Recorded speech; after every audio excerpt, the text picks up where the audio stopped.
She only wanted a quiet drink, a moment of peace. But when a group of truckers spotted the uniform on her back, their laughter turned to venom, and the next few minutes would change everything. No one expected what she'd do next. The late summer sun was sinking behind the hills of Alabama, casting long orange shadows across the cracked asphalt of a highway rest stop. A neon sign buzzed lazily above a quiet, dimly lit bar named Marla's Place, a locals-only kind of joint. Nothing fancy, just cold drinks, country music, and a regular crowd that didn't take well to strangers. Renee Caldwell wasn't looking to make friends. She'd spent the last 14 months overseas, bouncing between bases in Iraq and Kuwait, coordinating supply lines, dodging mortar fire, and watching friends break down from the pressure. This place? This bar in the middle of nowhere? It was supposed to be a brief escape. Nothing more. She stepped out of her silver Ford Edge and adjusted her jacket. It wasn't the full uniform, just the camo coat over a black t-shirt, dog tags tucked beneath her collar. Her boots were muddy. Her eyes were tired. But for the first time in weeks, she didn't feel afraid. Not yet. The bar door creaked open as she walked in, and for a second, no one noticed. The jukebox was humming old Johnny Paycheck. A couple of older guys played darts near the back. Two women chain-smoked by the window, talking low. And at the far end of the bar sat a cluster of truckers. 6 men, all white, all middle-aged, all halfway into their third round of beer. Renee made her way to the corner, quietly choosing a booth away from everyone. She didn't take off her coat. She didn't want attention. She just wanted a club soda, maybe some peace. She slid into the booth and signaled the bartender, who barely made eye contact before nodding and returning to his tap. But peace doesn't last in places like that. Not when you wear something that makes people uncomfortable. One of the truckers squinted toward her as he leaned on the bar. "The hell is that?" he muttered loud enough for the others to hear. Another man, bald, bearded with a red bandana tied around his neck, turned his head. "Looks like Halloween came early." The men chuckled. Their laughter started small, but it began to spread, carried by cheap beer and deeper resentment. Renee didn't move. She'd heard worse, much worse, but that didn't mean it didn't sting. "Hey, sweetheart," one of them called across the room. "Where's your G.I. Joe boyfriend? Or are you the costume model?" She raised her glass and took a sip. No reaction, no acknowledgement. That always worked best. "Yo, I'm talking to you," the bald one said, standing up and cracking his knuckles. "You deafer, just rude." Another joined in. "I think she's trying to play hero. Maybe she thinks we owe her a drink." Renee calmly set her glass down. Her heart was beating fast, but she didn't show it. That was one thing the Army had taught her better than anything else. Never show weakness, even when it's clawing at you from the inside. "Leave it alone, Darren," the bartender muttered without looking up. But Darren didn't. He walked closer, flanked by 2 others, boots thudding across the wooden floor. The bar was quiet now. Even the music seemed to dim. "You know what I don't get?" Darren asked, standing beside her booth. "How someone like you gets to wear that jacket. Real soldiers don't dress like they're playing cosplay." She looked up at him, finally. "I earned this jacket," she said, her voice low and measured. 3 deployments, logistics command. I don't have to prove anything to you." His smirk widened. "Sure you did. And I'm the Queen of England." The men laughed again. Not because it was funny, because they wanted to humiliate her. And Renee felt it. That heat crawling up her spine, that urge to walk away, and the louder one telling her to stand her ground. "Bet you never saw combat," another one said. "Bet you just fetch coffee for the real men." She took a deep breath, fingers twitching beneath the table. "Calm, Renee. Stay calm." But they didn't stop. One reached toward her chest, as if to snatch the tags tucked beneath her coat. That was the last line. Before his hand could even reach her, She moved. 1 second, one motion. She stood up, grabbed his wrist midair, twisted, and drove him sideways into the table with practiced force. The bar gasped as glasses shattered and the man's face smacked the wood. She didn't scream, didn't gloat. She held his arm firm, just firm enough to show she could break it if she wanted to. "Don't ever reach for me again," she said, steady and unshaken. The other men stood frozen. They hadn't expected this. Not from her. Not from someone they thought they could bully without consequence. The bartender dropped the glass he was drying. "All right, that's enough," he yelled, reaching for the phone. The man beneath her, Darren, grunted, trying to wriggle free, but she let go before he could twist his way into a lawsuit. He stumbled backward, holding his wrist. His face was beet red, not from pain, but humiliation. "She just attacked me," he yelled. "You reached for her," the bartender snapped. "She's faking it," another trucker shouted. "She ain't no soldier. Probably bought that coat online."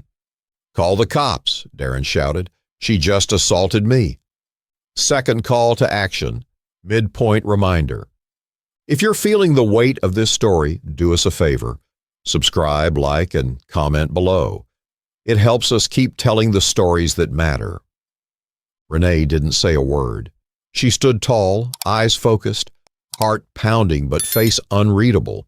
She had nothing to hide, but she also knew how situations like this could spiral. The sirens came faster than expected. Red and blue lights painted the windows. And just like that, the room's tension shifted from heat to ice. 2 officers entered, a tall white man with a firm jaw and a younger black woman with sharp eyes and a steady walk. They split up immediately. The male officer approached the group of truckers. The woman went to Renee. "We got a call about a possible assault," she said softly. "You involved?" Renee nodded once. "He reached for my dog tags. I stopped him, that's all." "You military?" "Yes, ma'am. Staff Sergeant Renee Caldwell. Just returned stateside last week." The woman blinked, reading her face. There was something in Renee's expression. Fatigue, maybe, but also truth. Real truth. "You got ID?" she asked. Renee gestured to the side of her booth where her duffel bag sat. The officer leaned over, unzipped it, and pulled out a neatly folded army dress shirt, complete with ribbons and name patch. Beneath it sat her ID. Meanwhile, Darren was shouting louder than ever. "She jumped me! She ain't real! She's a threat!" The male officer glanced back, then over to his partner. She held up the ID, then gave a simple nod. "She's legit," she said. "Very legit." The room was still tense, but now it carried a different energy, the kind that hangs in the air right before the storm breaks. Not violent, but powerful. Officer Jordan, the younger black woman with sharp features and steady hands, handed Renee back her ID. "You can relax now," she said under her breath, just loud enough for Renee to hear. "We've got this." Across the room, the loudest of the truckers, Darren, was still pacing, clutching his wrist like it was broken. It wasn't, but his pride was shattered, and he wanted someone to pay for it. "She assaulted me," he barked again. "Are y'all just going to let her walk?" Officer Miller, the tall male cop, raised a brow. "That what happened? You were sitting there drinking a beer and she walked over and slammed your head on the table?" Darren hesitated. She jumped me." Miller didn't move. "Because from what I heard, you approached her, loud, aggressive, tried to grab her." "Bull," another trucker chimed in. "We were just joking. She overreacted." "Real funny," the bartender muttered from behind the bar. "You boys always joke like that when you're reaching for someone's chest." Officer Jordan turned toward the group. "We've got at least 3 witnesses backing up her story. Anyone want to keep lying?" For the first time since Renee had walked in, the room was quiet for the right reasons. "She had no right to touch me," Darren grumbled. "She had every right," Jordan snapped. "You invaded her space. You made physical contact. She de-escalated and stopped when she had control." Officer Miller walked over to Renee again. "You pressing charges?" Renee looked over at Darren, who still wore that look, the mixture of entitlement and wounded ego. For a brief second, she considered it, but then she shook her head. "No," she said. "I don't want to see his face again. That's enough." The officer nodded. "All right, then here's what's going to happen. You," he pointed at Darren and the others, "are leaving this establishment immediately. Any more noise, and you're spending the night in county lockup." They didn't argue. Not this time. The truckers started collecting their jackets and muttering to themselves.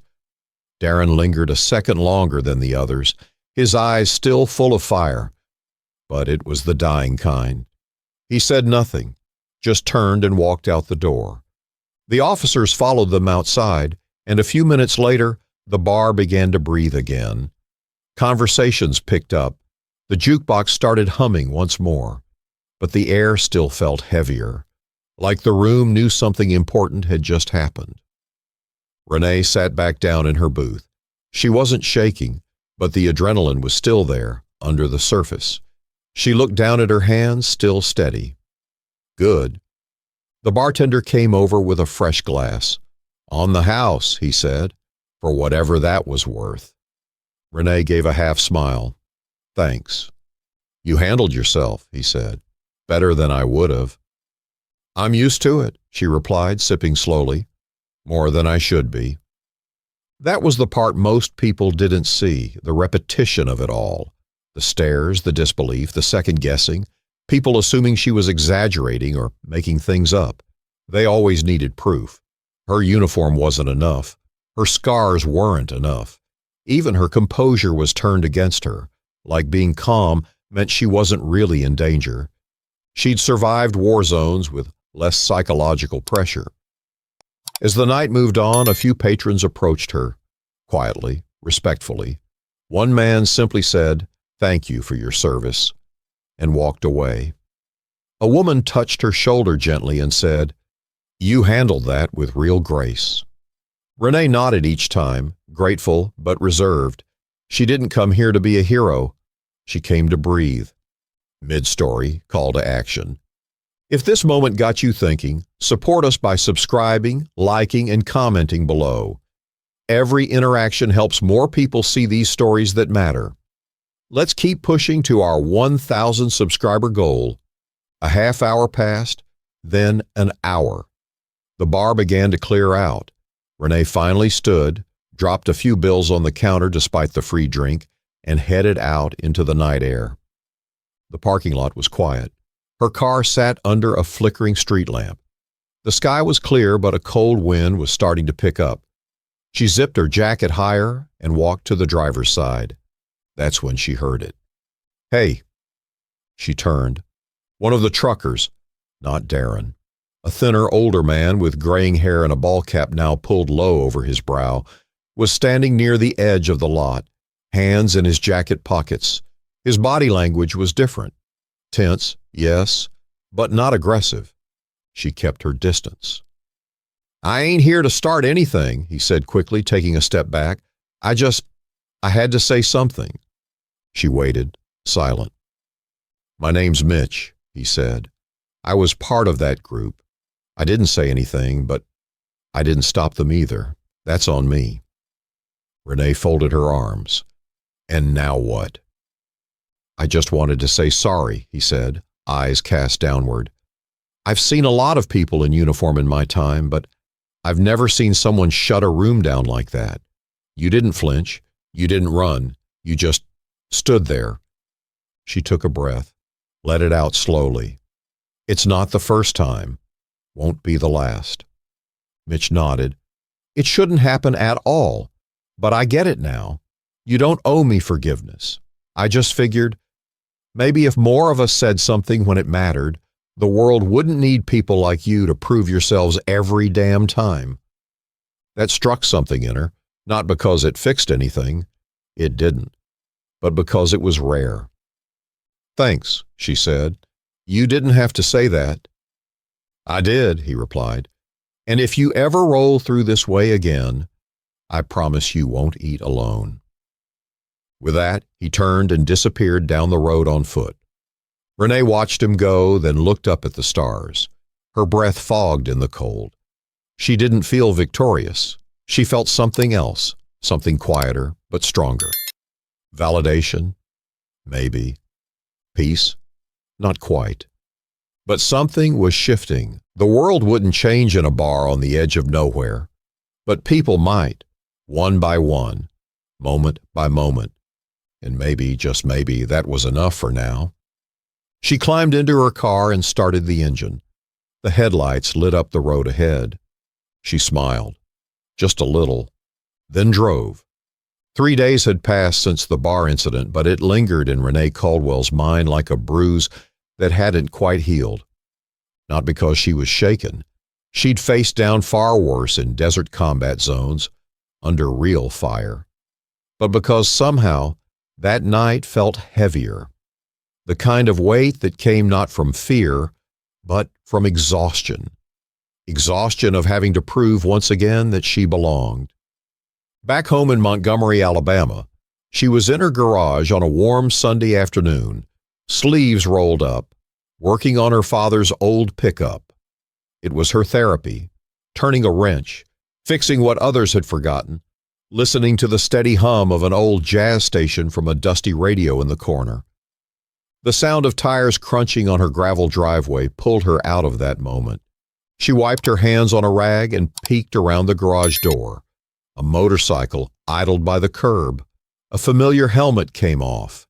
It was him, not Darren, not Mitch, but the youngest of the group that night, a guy who hadn't spoken much, just followed along like a shadow. His name, if she remembered right, was Eric, thin-billed, soft-spoken, always a step behind the others. He looked nervous, which meant he had good reason to be. Renee stepped out and waited, didn't speak first. Eric took a breath, helmet in hand. "I wasn't sure if I should come." "Then why did you?" she asked, calm but sharp. "I needed to," he said. That night, I didn't say anything. I just stood there and let it all happen. I guess I thought if I didn't throw in with them, I wasn't part of it. "You were," she replied without hesitation. "I know." He nodded, swallowing hard. "That's what's been killing me." There was a long silence. The only sound was the faint jazz trumpet still playing behind her in the garage. "I used to think I wasn't one of those guys," Eric continued. "But maybe being quiet makes you worse, because you know better, and still let it happen." Renee crossed her arms. "Why now?" He looked up. "Because you reminded me of my sister." That hit differently. She served in Afghanistan, lost her leg to an IED. She doesn't talk about it much, but I see it in her. That weight, that steel in her eyes. You had that same look that night. And when you pinned Darren to that table, I didn't see a threat. I saw someone like her, someone who came back changed and still stood tall. Renee's face softened, but she didn't say anything. "I came to say, I'm sorry," he said, "but also to say, thank you. You didn't owe us a damn thing, and you still didn't break." She exhaled slowly, then nodded toward the pickup truck. "You ever fix a carburetor?" Eric blinked. Not since high school shop class." "Then you're due for a lesson," she said, walking back toward the garage. He paused, unsure if she was serious. "You said you wanted to be better," she said over her shoulder. "Start by listening." He followed. They spent the next hour in quiet labor. No heavy speeches, no dramatic apologies, just work. And that, in Renee's world, was the only apology that ever really mattered. Showing up, doing the hard part, sticking around. As the sun dipped lower in the sky, Eric handed her a wrench without being asked. She accepted it with a nod. "You ever talk to Darren again?" she asked. "No," he said. "Don't think I will." "Good." Silence again, but this time it wasn't awkward. It was full. "I thought you were going to press charges," he said. "I thought about it," she admitted. "But people like Darren feed off that attention. They want to be seen as victims." Eric nodded. "You made him look small without saying a word." I didn't do it for show, she replied. I did it because if I let him grab those tags, I'd be letting every man like him win. And I've seen too many like him already. He didn't respond. He didn't have to. By the time they closed the hood and shut down the tools, the sky was painted in streaks of orange and pink. Eric mounted his bike again and gave her one final look. Thanks for not slamming me into the table, he joked weakly. Don't get ahead of yourself, she said with a smirk. He chuckled, then rode off. Not a changed man, maybe, but a man finally trying. Renee watched him disappear down the street, then turned back inside. Her boots echoed softly against the garage floor. She closed the toolbox, killed the radio, and leaned against the wall. She thought about all the things she'd carried, from base to base, from battlefield to barroom. The things no uniform or badge could ever explain. But maybe now, just a little, someone else understood. She looked down at the tags around her neck, felt the metal resting against her chest, and for the first time in a while, she didn't feel the need to hide them. Some battles don't end in explosions. Some don't even make the news. But they matter. The quiet ones. The ones where you stand your ground and walk away whole. And maybe, just maybe, that's how real change begins. Help us reach our goal of 1,000 subscribers by hitting that subscribe button, giving a like, and sharing your thoughts in the comments. Stories like Renee's deserve to be heard, and your support keeps them alive.